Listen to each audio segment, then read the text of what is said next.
Welcome to Game Theorem, where we have serious discussions about absurd entertainment. Spoiler warning for Harry Potter and Star Wars. Wait, we're really going to have a spoiler warning for Harry Potter and Star Wars? Star Wars is how many decades old at this point? You need a spoiler warning for that? Well, it doesn't matter that it came out that long ago. Some people haven't seen it. Okay, but I think we should really talk about the statute of limitations on spoiler usage. That I think after a certain point in time, a certain number of years or months or weeks or days, and after that, it should be fine. You can spoil whenever you want. Statute of limitations, you know? Statute of limitations is literally something we use for crimes. Are you insinuating that spoiling something is a crime? Yes, we are. I'm Kyle. I'm Kira. So anyway, we're talking about spoilers today and how they can practically be assault. Yes, and that might seem like an extreme statement because disingenuous people might be like, "Oh, you progressive people think everything is rape." You've kind of heard that line of reasoning before, right? Yeah, and I'm not saying it. Obviously, it's not an actual crime, but it sucks, and you're an asshole if you do it. Well, also, a lot of people fail to realize there are degrees of assault. Yeah, absolutely. It starts with like microaggressions, but exactly, there can be assault that's very small and minor in nature, and that's what we think spoilers really are. It's a minor verbal assault. Mm-hmm. So we don't have to talk about the big, major, horrible, awful ones because we're talking about spoilers. Yeah. The concept, everything about them. Mm-hmm.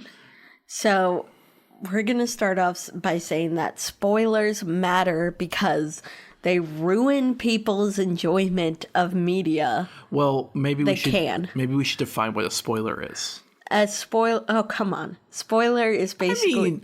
what about our what's a word? Luddite audience. Like, is that the right word? Luddites are people that aren't fans of technology.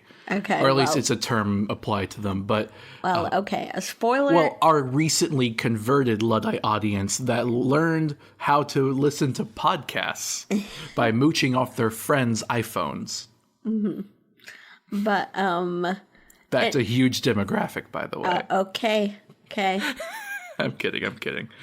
What were you saying? I was saying spoiler is basically when you tell someone about something in media that they haven't seen yet. And so you're spoiling it for them by telling them before they've seen it. Basically letting them know something that they shouldn't know unless they've actually experienced the media. Yeah, it's a lot like the idea of spoiling your food by eating dessert before you have your meal. Oh, yeah, absolutely. It's consuming content out of the order in which it's intended to be eaten. Yeah, definitely. It's important because they can ruin people's enjoyment of the media. And it can be really awful for certain people to have things spoiled for them, especially if they really care about that media, you know? Right. So there's a certain level of empathy involved, just like it is whenever you cause harm in any possible way to any human being. Yeah, absolutely, because you got to be empathetic to the fact that people may not have seen it, you know, and that people want to watch it on their own and they don't want it spoiled for them. And if you honestly think that just words can't be assault or any type of hurtful verbal actions, then you're not a woman. Or you're very privileged and have never had someone say something mean to you to hurt your feelings. I guess, but I mean, catcalling is a form of assault. I mean, I guess that's a worse one, but yeah. But people just say like, "Oh, sticks and stones can't break your bones, but words can never hurt you." You know that saying? Yeah, that's crap. Actually, words can hurt a lot. Yeah. Like mental illness is a real thing, and so is like depression, and being bullied is a real thing. Verbal bullying. What's another one? Verbal assault. Help me out here, Kira. Like just screaming at someone or treating your child terribly. Like that's like yelling at your child about how they're not going to amount to anything or crap like that. That's verbal assault and emotional abuse, you know? Yes, good examples. And so it's not even just that, though. You could be completely calm and just say information that really upsets someone. Like if you're saying, hey, we're not going to be together anymore. Yeah. You can be completely calm, but the information itself is unkind. Now, you could say that maybe that's something they really need to hear, right? Yeah. But with spoilers, who are you to decide that they need to hear that? Yeah. The important thing about spoilers, which is like the important thing about almost all verbal harassment, is consent. Because, like, if you say, look, I understand that you're going to say things to me that I don't like all the time, or we say it in a friendly way that I know isn't really malicious, then that's consent. Like, friends who call each other bad words and stuff like that. Right, yeah. But with spoilers, consent matters so much because it's like all you have to do is ask. And it matters because if you get consent from the person, maybe they don't really care about spoilers. The problem is you need to know. You need to figure that out before you just do it. Yeah, and I think that's really the crux of the issue here, because you'll see so many people online. I listen to a lot of podcasts. I go on the internet a lot, and I can't tell you how many times, especially after Avengers Endgame came out and that Game of Thrones show concluded, everyone was talking about the ethics of spoilers. And as usual, we got around to it a few months later. But everyone was talking about like, oh, is it right to do it? I think 3 days is the limit. Well, I think a month is the limit. I think a year. I think after the release date of the DVD version. And I'm just like, all you have to do is ask. It's just consent. And you know what? It is telling. It is telling that in America, at least in the current age, that we have such a confusion about the idea of whether or not you're allowed to impart something on another person. It's telling whether that's a spoiler or how our criminal justice system is completely lacking on the idea of what an assault actually is. And if you don't believe me, 2 out of 9 of our Supreme Court justices are literally rapists. Yep. As well as, let's just say, half of the executive branch. Okay, I'm sorry.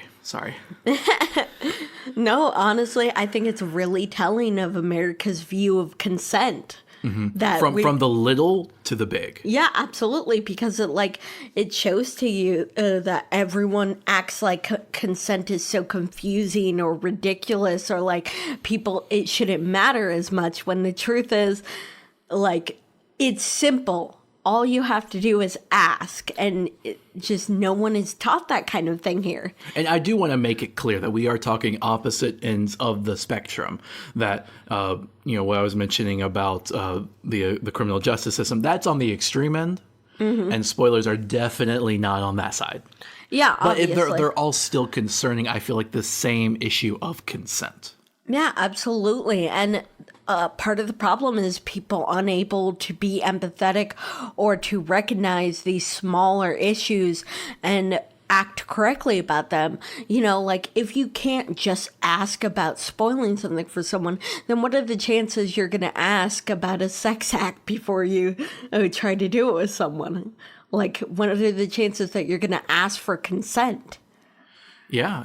And I want to be clear, though, in our opening skit, where I was kind of being facetious as usual, we were serious, though. There will be Harry Potter and Star Wars spoilers. Oh, yeah, absolutely. And because I wanted to bring it up that this is something I have experience with, where people will spoil things for me. To this day, I have never watched a single Star Wars movie aside from the third one, where Darth Vader's identity was revealed.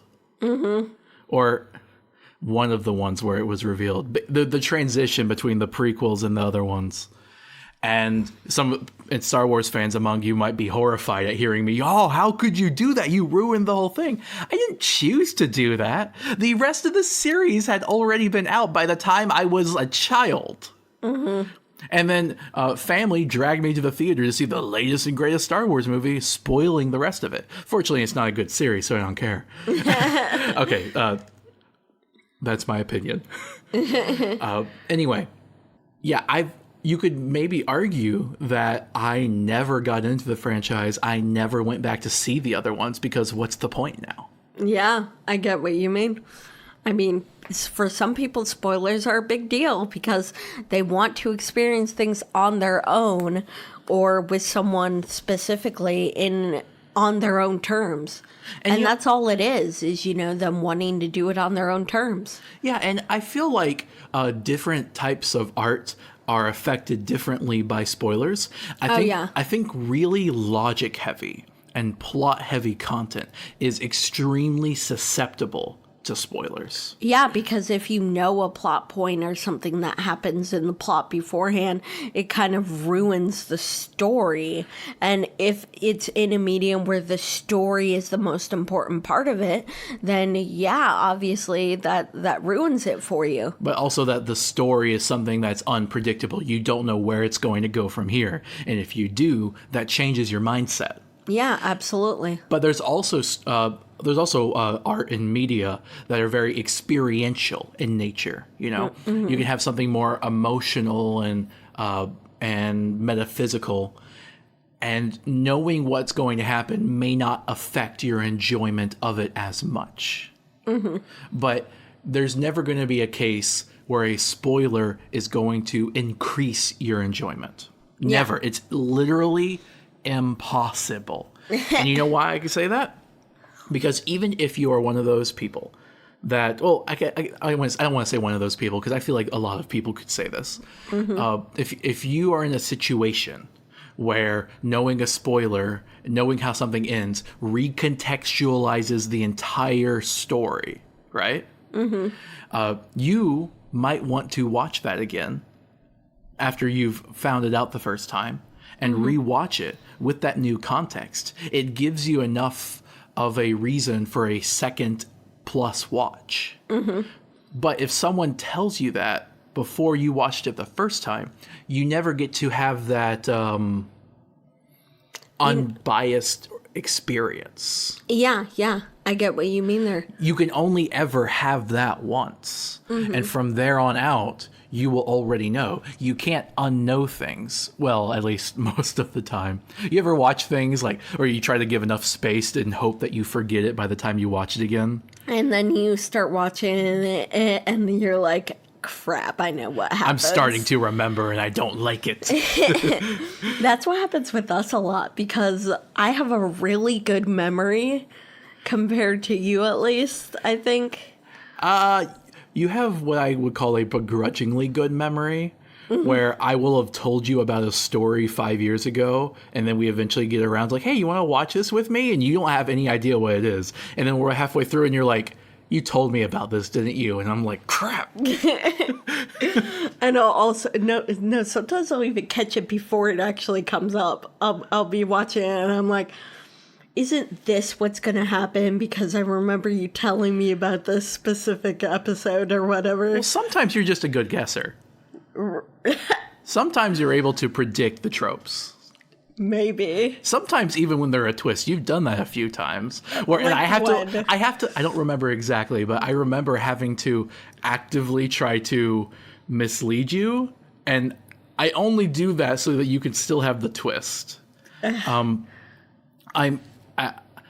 I mean, I have your permission. I've asked you if that's okay before. Yeah, obviously. But what? Like you'll be like, oh, that character is going to completely die. And I'm like, why do you say that? That character obviously is being portrayed as the hero who's going to live.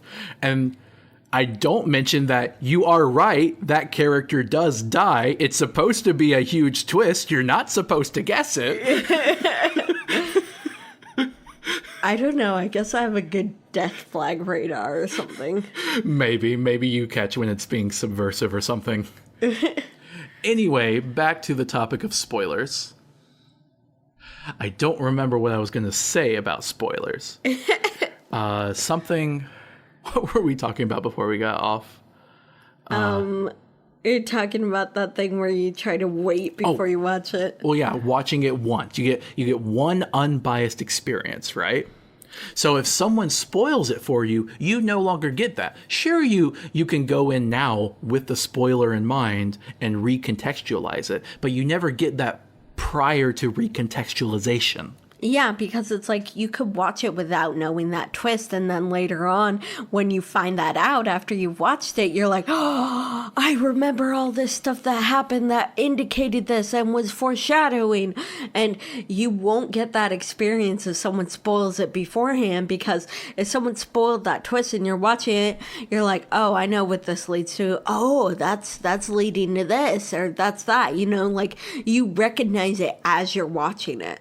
Yeah, and some of that is important if, like, the artist that made it is actually wanting to mislead you because they're trying to subvert something. And if you already know what's coming, you're not going to get that. Yeah, absolutely. So again, I mean, we're talking largely why spoilers are important and why you really should just ask.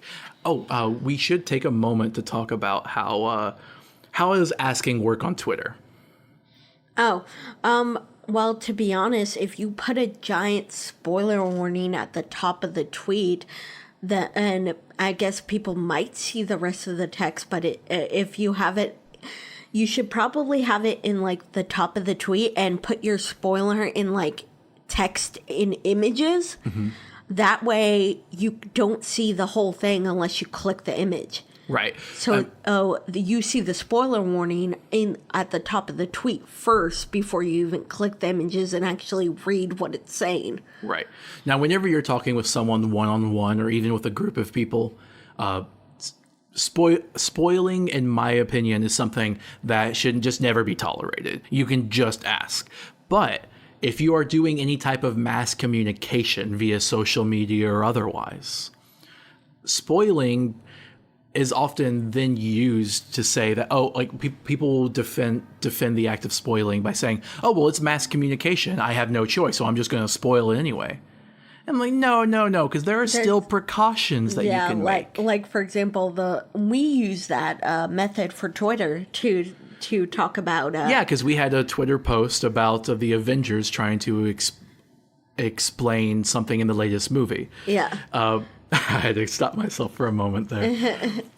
That's why we try to do spoiler warnings at the beginning of every episode. And if not the beginning, we at least try to mention the warning before we say the thing. Mm-hmm.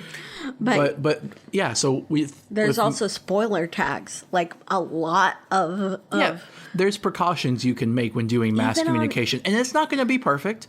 There are going to be people that may have accidentally skimmed and read the last word in the sentence instead of the spoiler warning at top. Yeah, but I could understand that frustration, but as long as they did try to put a warning and tag it and everything, I understand, okay, well, they at least tried. Yeah. And if you are a very heavily followed person, and maybe you usually post things about political stuff, and you suddenly throw in a whole bunch of Avengers stuff in there, people might be upset, like, I didn't think I was at risk for spoiling in your Twitter feed, because you usually don't talk about this stuff. Mm-hmm. Maybe do a Twitter message giving people a heads up. Yeah. It's really just trying. Yeah, and on Instagram, there are a few methods that people use for spoilers. Oh, what do they do? First of all, on Instagram, you can have slides and a slideshow on your picture. So what they'll do is they'll put like a slide that just says spoiler warning, and before they actually put the actual post that they wanted to post, so that you have to swipe to even see the spoiler. Or if they're putting something in the caption, what they'll do is they'll put a spoiler warning at the top of the caption and then press enter a bunch of times to trigger the read more thing on Instagram, so that you don't see the spoiler unless you click read more. Okay, interesting. I know on YouTube there's a problem where people will put spoilers in the thumbnail image.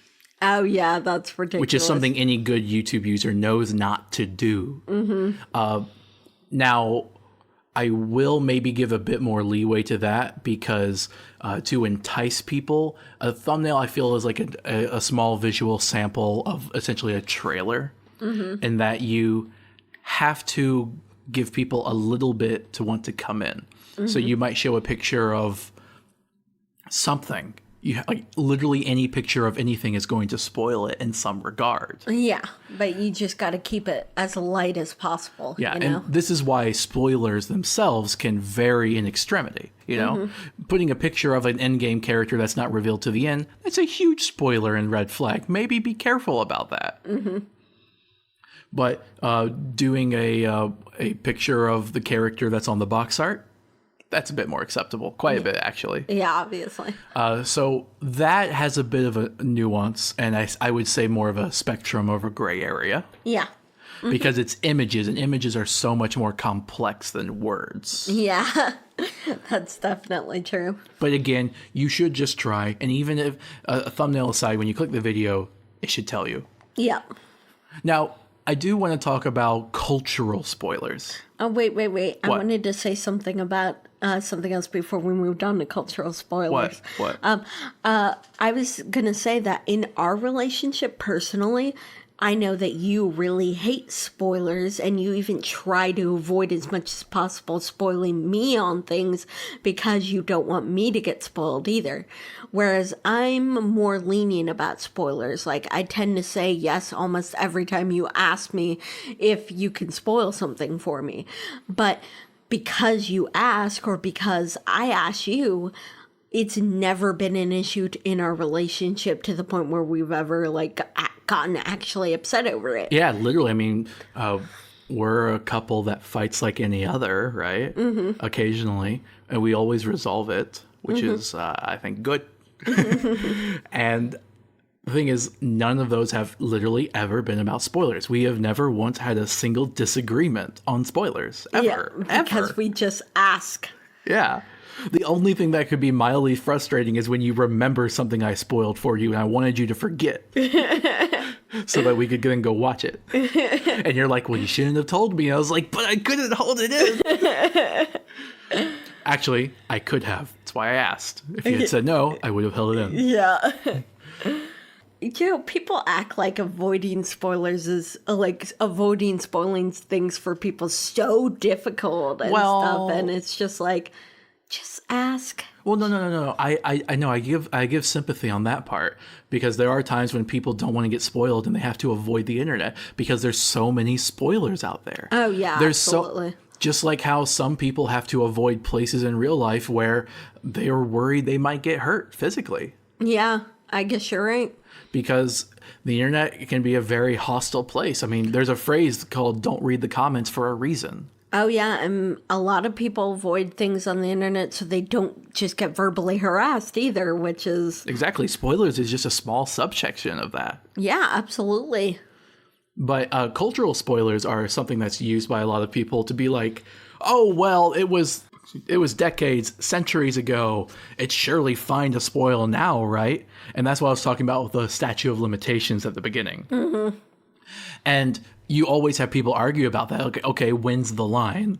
Because a lot of people will agree, like, oh, Star Wars, yeah, sure, right? I mean, we already said we're going to spoil Star Wars, so Luke, I am your father, right? Yeah. Even though that's not what he said. I know. But anyway, so, you know, I guess I want to put a point in there. Just put write down sometimes pop culture inaccurate. Yeah. What were you going to say? I was going to say, like, I know that. Like, I know what you're talking about, and I've never seen the Star Wars movies either. Yeah. Because it's a cult. It's something you, I don't know what the term is. You, like, You're absorb culturally or exposed to. Osmosis, cultural osmosis. That's a phrase people use. Yeah, where you just absorb it through the culture.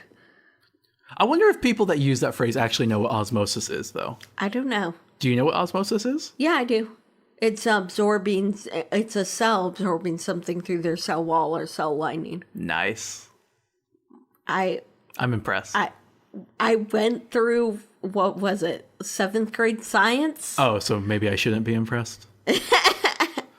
No, I appreciate you being impressed. I'm just saying it's a low bar. Well, that's what I was asking. Is it a low bar or a high bar? Is this common knowledge?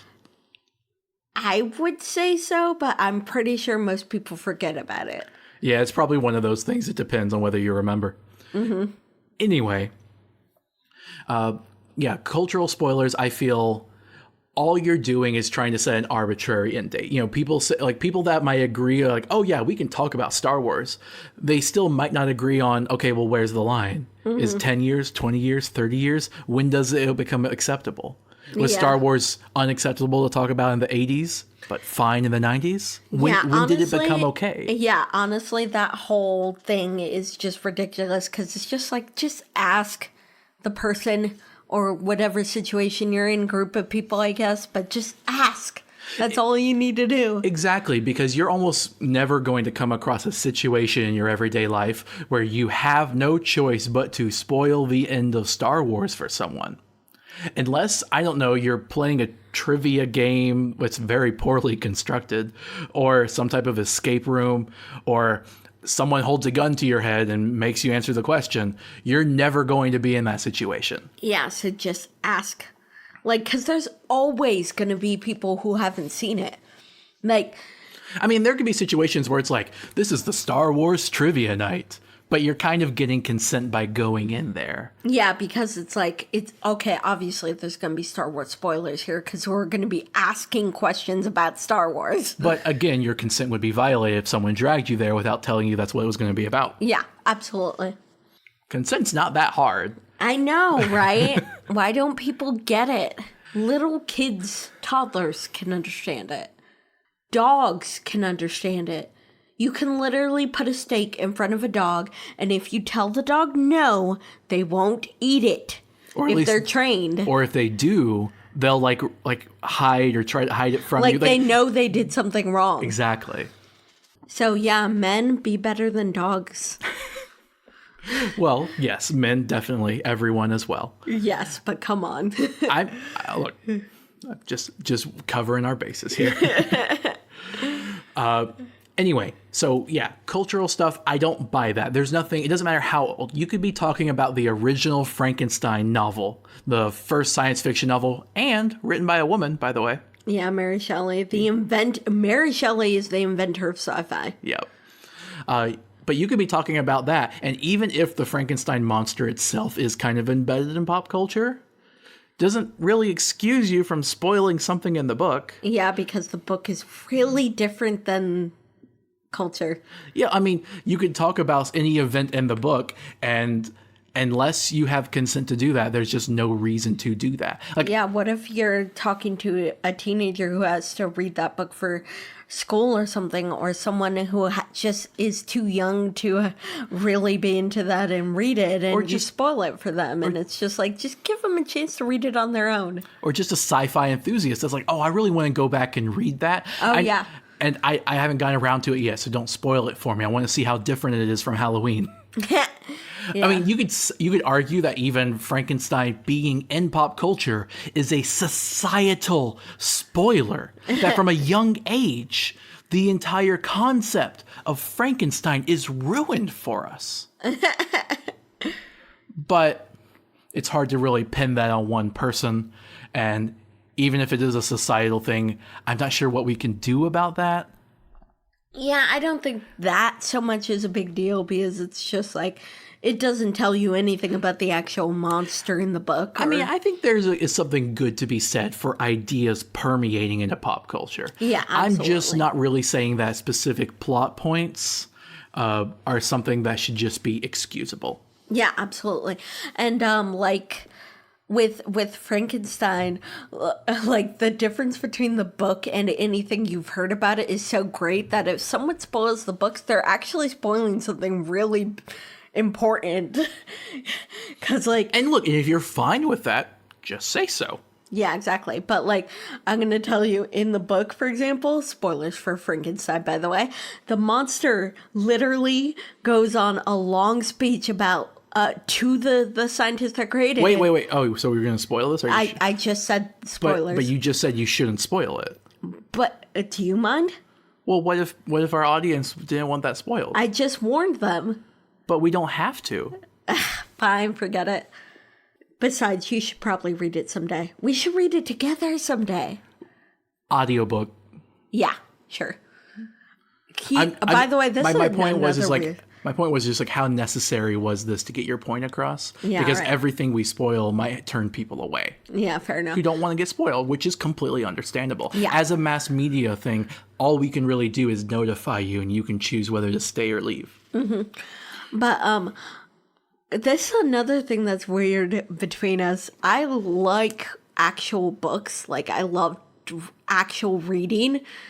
You like to listen to books. And Yeah, because I got never, limited time. I've never even listened to books, ever. I've never listened to an audiobook before I met you. Ever. Wow. Yeah. So you're part of our Luddite audience. No, I either read a physical book or I had an electronic reader that I would read it on. But yeah, I've never listened to an audiobook before I started. Well, you know what? Before I was with you. That makes you a tree killer because you're reading books made of paper that killed trees. I would I'm literally just not even listening buy to my- audio that was produced by fossil fuels coming out of the ground.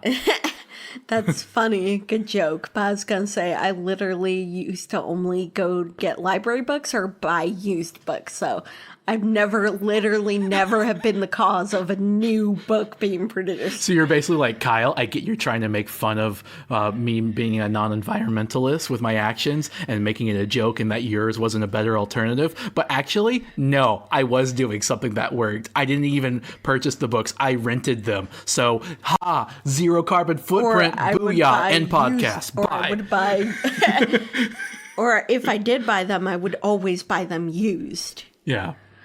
Anyway, I think we should get back to... Yeah, sorry. What? I was going to move on to saying, like, Sure, go. it really says something about our culture that spoilers have even become memes and jokes. Like, for example, with Harry Potter, there was a huge joke going around a long time ago of, like, people spoiling in the, I think, 6th or 7th book. Let's just say the death of a character. Yes. And Death of a very important character. yeah, and people would just say that this character dies, or just say the name of the character dies, and it would just be like they would just spoil that for people, and it was a joke to do it for a while. And it really says something about our culture that such a horrible spoiler thing I actually made it into it. I remember seeing a clip of a comedian on stage doing that. And the joke was like, well, you've all seen the movie, right? No. Not everyone. I read the books. And you know what? Sometimes I'm a cheapskate. I'll be like, I'll wait till it comes out on Redbox and buy it for $1. Rent it for $1, Does it matter? I guess. What, you think people are going to trace our location? No, I'm just saying, like, Oh, we're giving awareness to a brand? Hey, guess. Redbox, sponsor us. We need a sponsor. I like Red Bucks. They're nice. Oh, yes. I really like their service and their prompt delivery. I feel like they're a really great deal. And they're red. Products and services. Products and services. Capitalism. Yay. Okay, this is a very Lucy episode. Anyway, okay, we still got like half the episode to go. Okay, I wanted to branch out this topic from just spoiler warnings to something else. So if you have anything else to say anything else to say on spoiler warnings, say it now. I'm going to say that I don't like the whole concept of people being expected to sort of deal with spoilers themselves, like avoid spoilers themselves. Because it's like, yeah, you can avoid searching for it directly and spoiling it, but you shouldn't have spoilers out in the open to where they could accidentally see it. Yeah, just because that's the reality of our world doesn't mean that's the way it should be. Yeah. It's just like women having to protect themselves against predators, right? Just because that's the reality doesn't mean that's the way it should be. Yeah, absolutely. I can use another example. If you have a car stolen, the police are going to be like, well, was your car locked? And if you say no, they're like, oh, well, you were basically asking for it. Yeah. It's like, no, it's my car. I should be able to leave the doors and windows rolled down and open if I feel like it. Yeah. I feel like that concept could apply many. Those are just 3 examples for you. Yeah. But I wanted to transition this topic to something else, and how really I feel a spoiler warning is just one type of trigger warning. Oh, I see. Yeah. And trigger warnings, we use them on this podcast a lot. Trigger warnings are where basically you just give someone a heads up on what's going to be talked about, because you are acknowledging that talking about some things can be upsetting for some people. With spoilers, you're talking about a plot point or event or something that may ruin that unbiased experience. But other things might bring up like triggering memories, trauma, or might just be conversations about a subject which someone's just not emotionally ready for. And you should allow people to avoid having to go through that by providing trigger warnings. Exactly, and that's why we do them. And there's this weird backlash where a lot of people, especially on the internet, are just like, oh, trigger warnings. Like the moment they see a trigger warning, they just go on a rant or something about it. Like, Yeah, they're like, oh, there aren't any trigger warnings in real life. Allergy labels. Like, there's warnings on everything. But also, this is real life. Yeah, exactly. That too. Like, just because it's not just online. did it. Yeah. Exactly. Right? What? We just did it. Just Did because what? in a podcast doesn't make it not real life. Oh, yeah, that's true. That's true. So yeah, it's also the most probably ironic thing I've ever heard of, where they get triggered from a trigger warning. So there's only so much you can really, because I mean, I don't feel like it's a legitimate stance to be like, oh, I'm not comfortable talking about trigger warnings, unless you had some really messed up experience. And there's not really much you can do in that regard, because you have to use trigger warnings for the people that actually need them, even if you really can't, even if that precludes you from catering to the trigger warning people. Yeah. But the best thing I would suggest is to at least get the people that are being disingenuous about it, which is 99.9999% of them. I like to say, trigger warning. Trigger warnings will be involved. Trigger warning. We're talking about bleep. It's funny. Yeah. It's like, disclaimer. There will be disclaimers. Disclaimer number 2. Whatever we were actually trying to disclaim. Imagine if people, if they took off allergy warnings off everything and people just having anaphylaxis reactions. Like, But see, there's a reason we have warnings and labels on practically everything. right. But to play devil's advocate, I feel that those people that often have issues with trigger warnings would respond by saying that, oh, well, that's different because it's a physical reaction. You don't break out an allergic reaction to someone saying words at you. They're just words. And I feel that's coming from a place, a very American place of just not acknowledging mental illness. Yeah, and the whole, like, words can never hurt you thing, Exactly. which is ridiculous. Yeah. Because words can hurt quite a bit. I mean, all you have to have had is some terrible experience. And like, it could be a completely normal, innocuous word that could trigger you, right? Yeah. Now, absolutely. unfortunately, we can't have trigger warnings for every word. We can't just have like, here's a list of words used in this podcast beforehand.